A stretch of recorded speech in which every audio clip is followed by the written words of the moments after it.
Hey guys, welcome back. So in this video I'm going to show you how to turn off metronome in Logic Pro. So look at the top center control bar, tap the icon that looks like vertical triangle with a line next to the play and record buttons, or in a different side of this center control bar.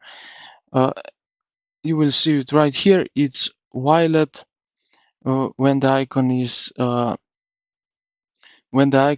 violet or purple or some colored, the metronome is turned on. Now, when it's gray, the metronome is turned off. And this is basically it.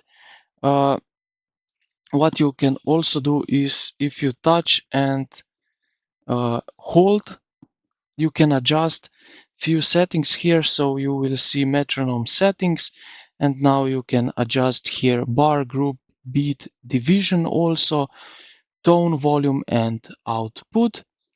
And yeah, this is basically it, how you can turn off metronome in Logic Pro and also change some settings. I hope this video helped you out. If you did, consider to like the video and subscribe to the channel. Thank you for watching, and I will see you in the next one.